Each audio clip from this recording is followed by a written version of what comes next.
Dios les bendiga, amados hermanos. Estamos ya listos para iniciar la clase de hoy, nuestra sexta clase de la materia de eh, homilética, que es la presentación de los sermones.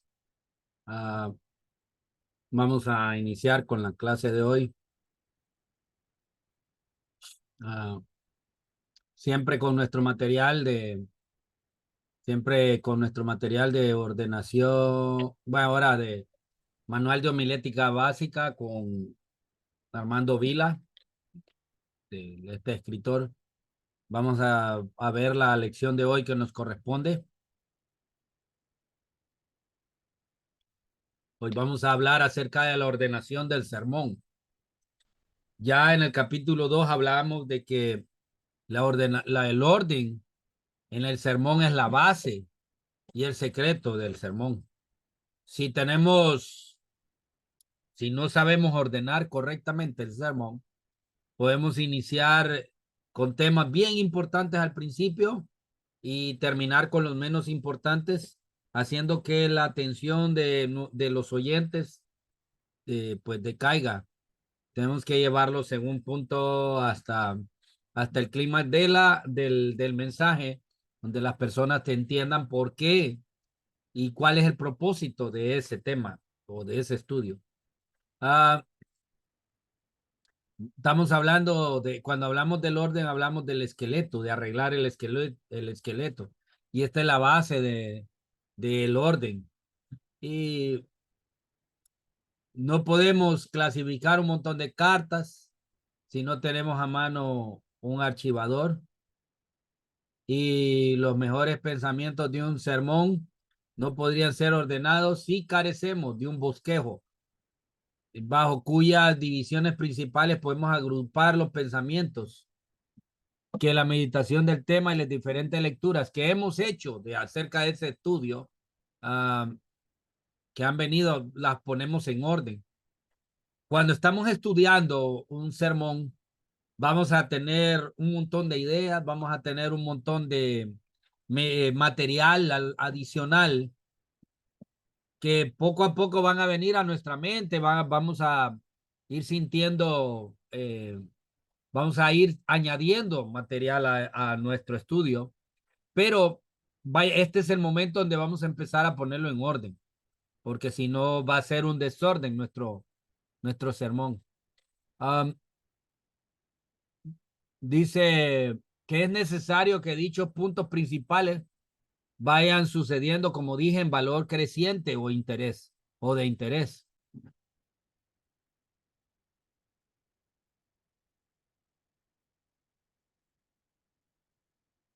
O sea que, dicho de una manera contraria o negativa, que no se ponga lo demás peso primero y que lo mismo las frases, que los argumentos vayan disminuyendo en fuerza, de modo que que los más débiles vengan al fin. O sea, no se puede mantener el interés de la gente ni hacer impresión sobre los oyentes si empezamos con lo más interesante de un sermón. Después va a ir perdiendo el interés y al final la gente va a estar aburrida y cansada cuando no los hemos llevado de una manera creciente en nuestro sermón. Um, Siempre el lector atento va a observar un orden evidente en el bosquejo dado en otros capítulos.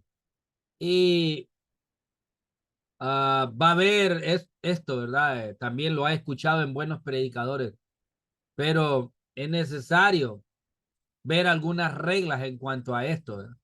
En el carácter esencial del sermón. Primero, uh, lo general tiene que ser primero a lo particular o personal. Por ejemplo, si estamos tratando de escribir la universalidad del pecado, nunca diremos tú y yo somos pecadores. Todos los hombres del mundo lo son, sino al contrario, todos los hombres son pecadores. Tú y yo lo somos también. Es como un ejemplo. En cuanto a empezar primero eh, en lo de todo mundo, pasar de lo particular a lo personal. No vamos a empezar de lo personal a lo particular. Entonces, siempre empecemos de lo general, hablando de todos y haciéndolo hacia nosotros personalmente.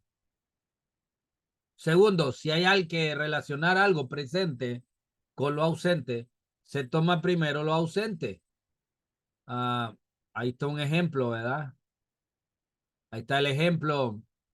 Ah, el Señor en Lucas 13 habla de aquellos Galileos, pero después dice, si vosotros no os arrepentiréis, no os arrepintiereis, pereceréis igualmente. Entonces aplicó primero el principio de los ausentes, primero y después lo presente.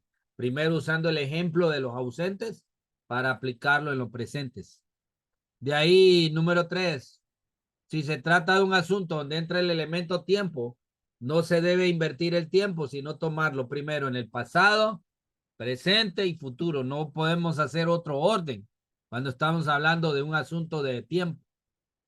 Nunca usemos el pasado primero, el futuro primero para aplicarlo en el pasado.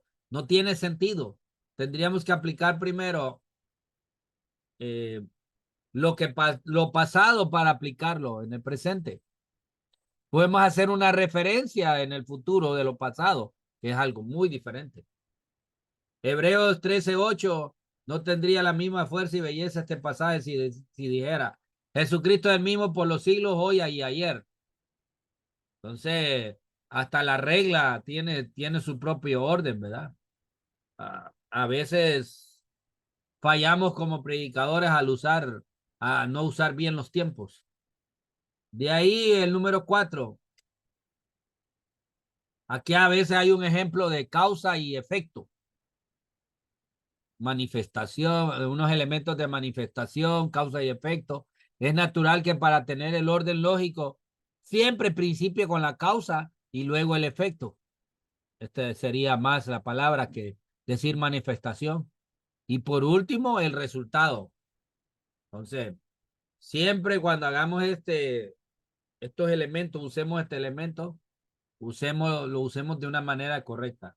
Primero la causa y después atacamos el resultado o atacamos el eh, causa y por último el resultado o la causa y el efecto de esa situación, ¿verdad? Número 5, siempre debemos poner como el último lugar aquel punto que lleve a la decisión importante que se desea producir por medio de ese sermón. No voy a hablar primero de lo que llevo con el propósito del sermón, voy a llevarlo como último, porque hacia ahí es donde va dirigido todo el sermón. Tiene un orden natural el sermón, que me lleva hacia el mensaje principal en el cual voy a hablar. Entonces, estas reglas generales para las divisiones principales se aplican igualmente a las subdivisiones. Vamos a poner un ejemplo aquí, ¿verdad? Un corazón quebrantado, Salmo 51:17. Entonces se ponen las subdivisiones de esta forma. ¿Cómo se produce el quebrantamiento de corazón? ¿Por qué se recomienda un corazón quebrantado? ¿Y en qué consiste un corazón quebrantado? Ah, si hace falta una orden, va a impedir a que se asimile y se retenga la verdad. Pero si colocamos los puntos en este orden, ¿en qué consiste un corazón quebrantado? ¿Por qué es indispensable y se recomienda un corazón quebrantado y cómo se produce el quebrantamiento del corazón? Aquí nos permite explicar mejor el tema de un modo lógico y seguido. Entonces, por eso hay que tener cuidado cuando ordenamos el sermón. Debe ser ah, sería tonto de nosotros, de nuestra parte, o loco sería de nuestra parte, tratar de explicar cómo se produce o se realiza una cosa sin antes saber lo que es tal cosa.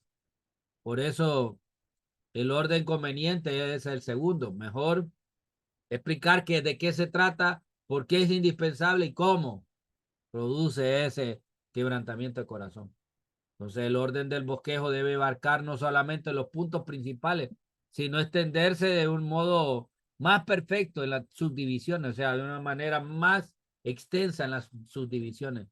Pues traería confusión igualmente, si aún en las subdivisiones no hacemos el mismo orden. Vamos a poner el otro ejemplo aquí en el libro de Mateo capítulo 7, versículo 13 al 14. La puerta estrecha. Primero la introducción es explicar la costumbre que había antiguamente de hacer puertas estrechas en ciertas ciudades o fortalezas para facilitar su defensa y puntualizar el inconveniente que ello ofrecía a los hombres de regular estatura y a ciertos animales de carga como el camello. Entonces, también las calles y caminos eran más estrechos en aquellos tiempos, especialmente los que conducían a cierta fortaleza. En todos los casos, el camino ancho era el más transitado. Entonces, Jesús nos exhorta a entrar por el lugar más difícil y a entrar por el camino menos atractivo, que es el angosto. ¿Qué significa porfiar? Dice.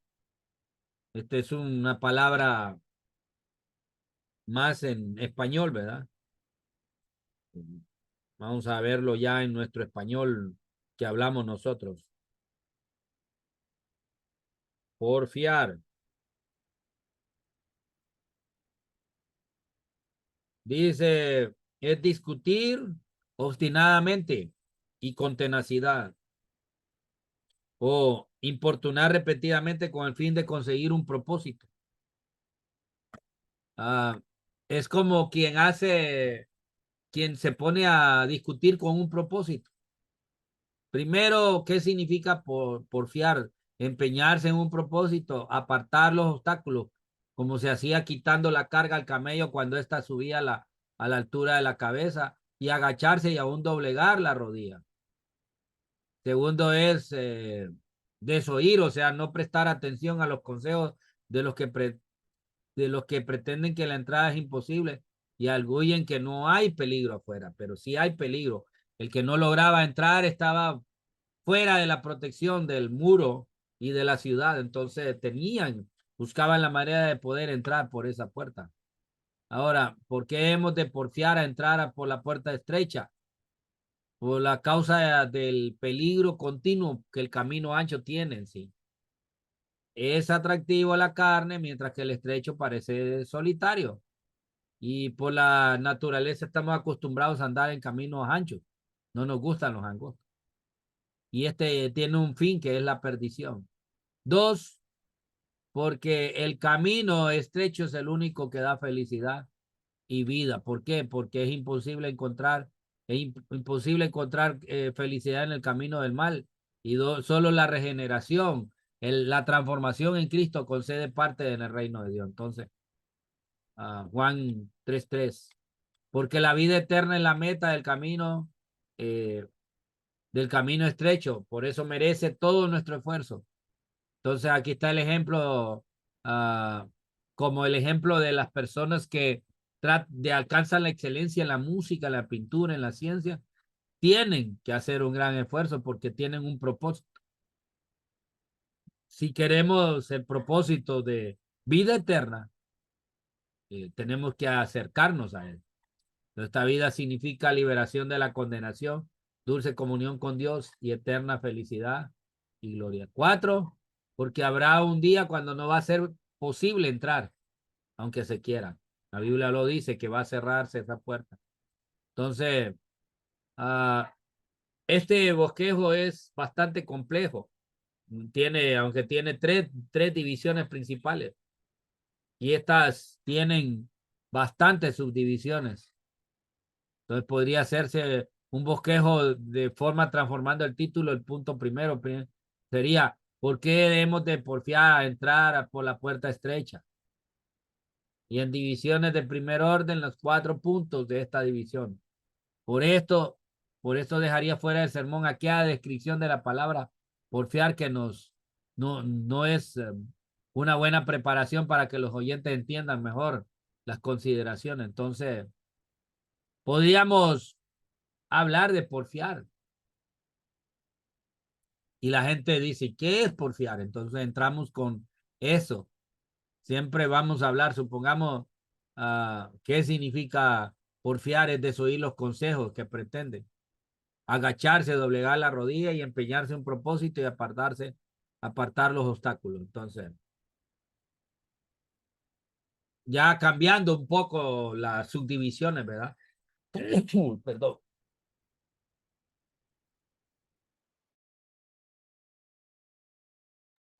Apartando un poco, ya poniendo en orden las subdivisiones ahí. Ya el punto 4 sería, es mejor que empezar con el primero. Por eso está buscándoles el mejor orden, ¿verdad?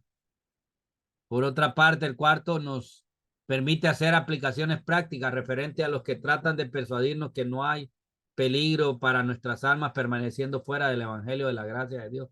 Y siempre conviene que las exhortaciones prácticas vengan al final, ya que el sermón o en sus divisiones, ya sea del sermón o en sus divisiones principales, siempre debe haber, si va a haber exhortaciones prácticas, sería mejor al final en la parte de conclusión de esa subdivisión o de esa división. Siempre hay una falta de orden, ¿verdad? Entre el segundo y el tercer punto.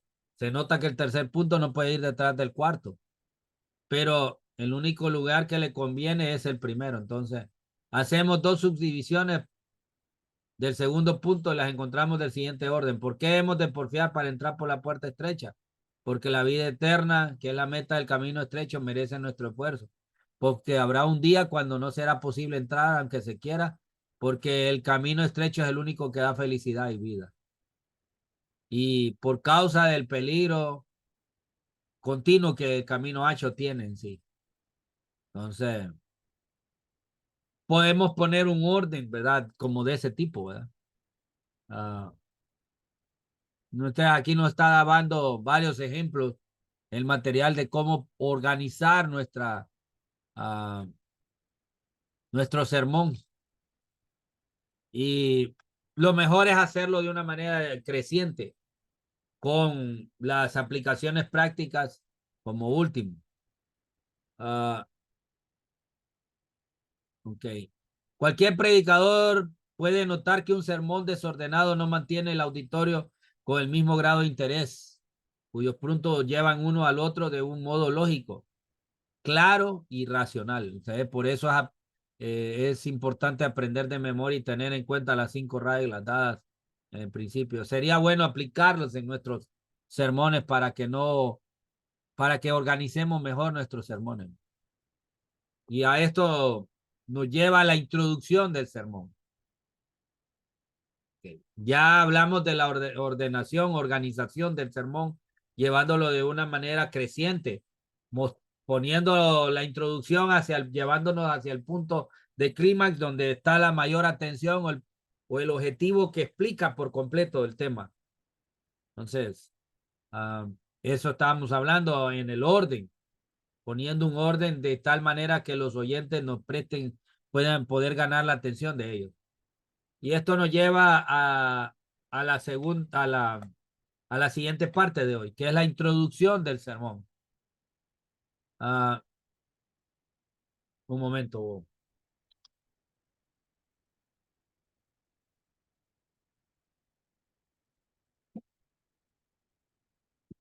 Se ha dicho que las dos partes más importantes de un sermón son la introducción y la conclusión. ¿Por qué? Porque en la introducción queremos llamar la atención de los oyentes y en la conclusión llevamos a las personas a un punto de decisión, que ese debería ser el objetivo de todo sermón. Imagínense si solo estamos dando información y no tiene objetivo. Lo que bien empieza, bien acaba, por lo menos con cierta probabilidad. Un auditorio bien dispuesto desde el principio va a escuchar con mejor atención al predicador y va a sacar mejor provecho de todo el sermón. Con gente prestando atención va a ser más fácil predicar. Por eso es necesario ganar la atención. Por eso es necesario ganar la atención de los oyentes. Y eso lo vamos a lograr con una buena introducción. Ahora, ¿cómo empezar de manera de que se gane el interés y la simpatía y ganar la atención de los oyentes? Aquí vamos a hablar un poco de las ventajas y peligros del humorismo. El usar el humor como introducción. Muchos predicadores modernos, especialmente en nuestra América, tienen la costumbre de contar un chistecito que despierta la mente de las personas. Sería difícil hallar chistecitos que se ajusten a cada tema de sermón que tengamos. Ah, a veces estas partes se vuelven una chisteada o una bufonada, como el bufón payaso que había en la corte real, con el cual a veces el predicador lo que está buscando es hacerse simpático a los oyentes, pero después procediendo a la parte seria y espiritual. El que sabe manejar bien el método, ah, lo hace con gracia y con cierta mesura, no abusando de él, es agradable. Pero a veces queremos imitar a predicadores, a personas que hacen eso, cuando no es natural hacerlo en nosotros. Entonces, cada quien tiene su carácter, cada quien tiene su estilo. Y imitar estilos, imitar formas de predicar, hasta ahí he visto personas que hasta tratan de imitar hasta la forma de hablar de muchos predicadores, de sus maestros. Eso no está bien, ¿verdad? Eso no está bien. Ah, como dije, hay predicadores que poseen un carácter tan simpático que no les hace mal esto, de esa manera llamar la atención de sus oyentes. Y sacan sonrisas naturales y con chistes o chascarrillos inocentes. Pero hay aquel predicador que trata de hacerse gracioso sin serlo por naturaleza. Se va a volver y se verá muy ridículo y a veces va a ser rechazado por la concurrencia, por los oyentes. Y algunos hasta abusan y se vuelven ridículos tratando de cautivar e interesar a las personas con cosas ridículas. No debería de usarse ese método. Ah, Debemos de, como predicadores novatos o predicadores con poca experiencia, comprender que lo que se le permite a un gran predicador no es siempre lo que no es, no lo es siempre a los que no poseen fama, la autoridad o los dotes personales de aquel a quien vanamente tratan de imitar o parodiar, ¿verdad? Algunos quieren imitar a grandes predicadores y tratan de hacer cosas graciosas como el amor que vale con ese pastor, ¿verdad? Y él a veces se tira historias graciosas. Y a veces algunos quieren hacer lo mismo, pero no les sale. No es natural en ellos. Ah, Algunos hasta ensayan este método de chascarrillos y de chistes con esa búsqueda de hacerse graciosos. Y, y por el decidido y serio propósito de ganar la atención de los oyentes.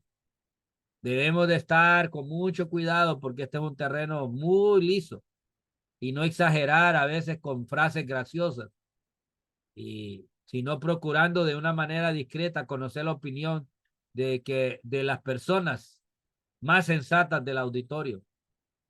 Ahora, a veces algunas de estas opiniones pueden estar diferentes en este aspecto, pues hay personas excesivamente serias o pesimistas que siempre van a juzgar mal una broma cuando oyen a predicadores que bromean desde el púlpito y otros que quieren hallar en el púlpito casi tanta diversión como que fuera un circo.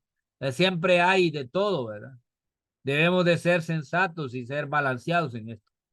El predicador sensato no va a tardar en comprender cuál es el verdadero sentir de la mayor parte de sus oyentes, pero el que se cree a sí mismo gracioso puede pasar mucho tiempo sin darse cuenta de que en lugar de traer a, a las personas, en vez de atraer, repele o rechaza y se hace ridículo por algunas de sus payasadas, ¿verdad? Hay algunos que abusan en las payasadas. Ah, no queremos hablamos un poco de esto, pero tal vez no es la clase de introducción que queremos hablar en esta lección, sino la introducción del sermón. Algunos cuentan un chascarrillo, pero a veces ni siquiera nada que ver con el tema, ¿verdad? Sería interesante que fuera del tema. Y hay algunos que sí lo pueden manejar bien con el tema.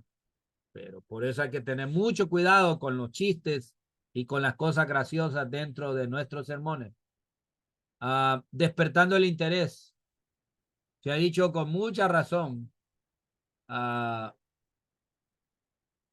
no debemos de empezar a servir la mesa de la predicación sin despertar el apetito de los oyentes.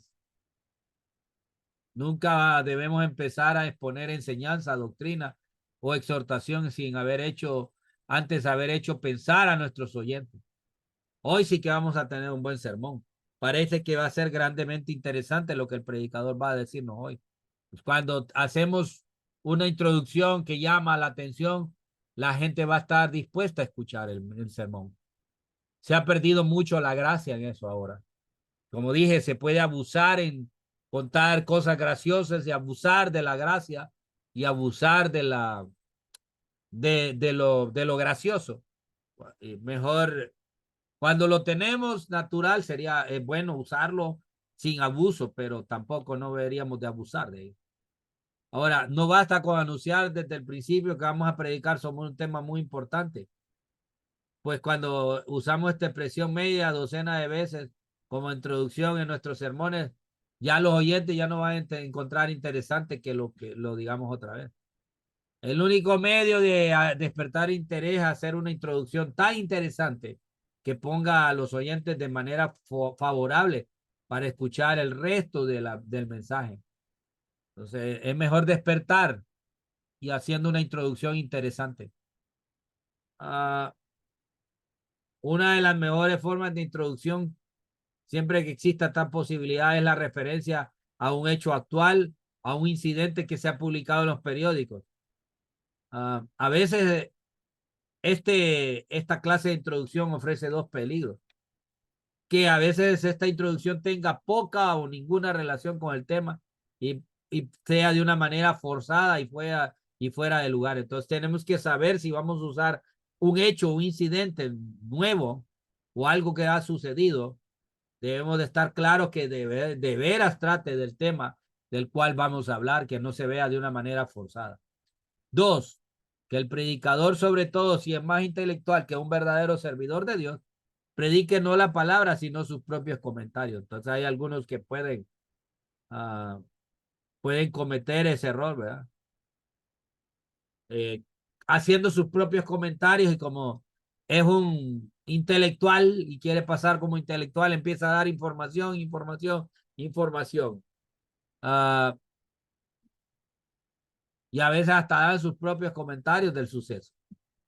La introducción debe ser solamente una excusa para entrar en materia, no debería ser el tema el cual vamos a hablar.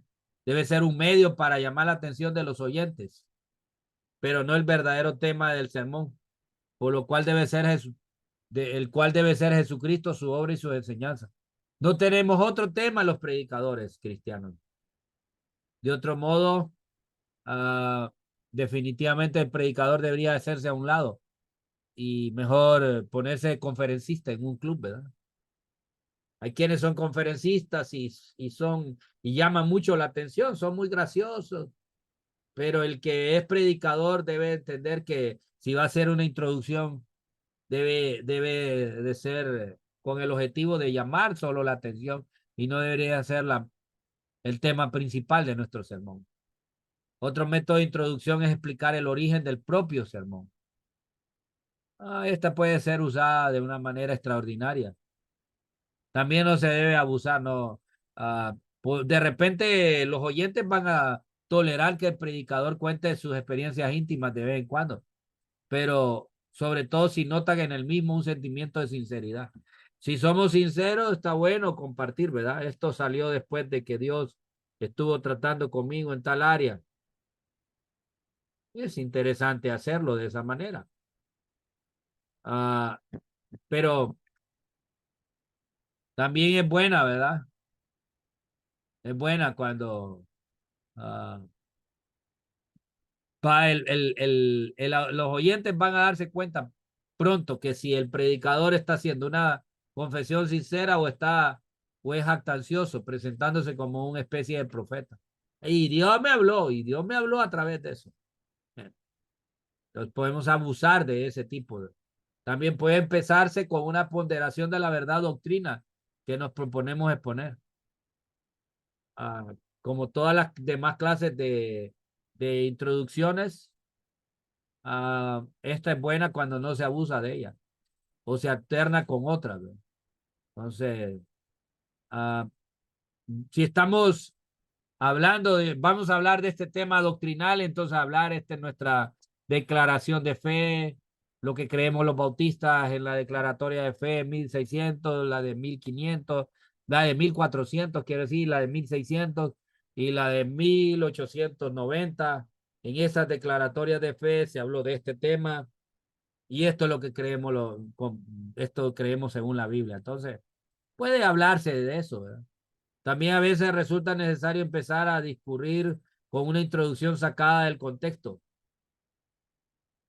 En ocasión que fueron dichas las palabras del texto, las circunstancias que rodeaban a la persona que las pronunció, podemos hablar un poco del contexto, de la historia, del mensaje, de ese texto que vamos a predicar y de la historia que vamos a predicar. Supongamos que ahora el tema a desarrollar sea Mateo 11:28. Y dice, venid a mí todos los que estáis trabajados y cargados, que yo os haré y yo os haré descansar. Entonces podemos hacerlo de dos maneras, puede formular la introducción de esta manera, a través del contexto, leyendo atentamente los versículos 20 al 27 del capítulo, va a encontrar que Jesús hizo en aquella ocasión una severa amonestación a las ciudades de Corazín y Betsaida, y asimismo una oración de alabanza al Padre por haber escondido las cosas del reino de los cielos a los sabios y entendidos y habérselas revelado a los humildes, terminando con estas solemnes palabras: todas las cosas me son entregadas de mi Padre y nadie conoció al Hijo sino el Padre, y nadie conoció al Padre sino el Hijo y a quien el Hijo la quiere revelar. Entonces, podemos hacer un poco el contexto de esa historia, hablando lo que dicen los textos anteriores y algunos puntos principales de esa historia anterior. Uh, Podríamos hablar explicando algunas frases de los sentimientos del corazón de Cristo en cuanto a la incredulidad, la dureza del corazón de las personas, especialmente de aquellos habitantes de Galilea. El gozo de Cristo al ver que algunos habían comprendido las doctrinas del reino y su misión divina, como lo fue el apóstol Pedro y otros. Cristo se ve a sí mismo como el único recurso para las almas entenebrecidas y perdidas por sus pecados. Entonces, y él empieza a exclamar, pues, puesto que es así, puesto que estáis en los profundos abismos de las tinieblas y del dolor humano, y puesto que Dios ha enviado un mediador omnipotente para levantaros de vuestra condición caída y revelaros los sublimes misterios del reino de Dios, no desaprovechéis tan precioso privilegio. Venid a mí, etcétera. Pues como puede ser un ejemplo de introducción, ¿verdad?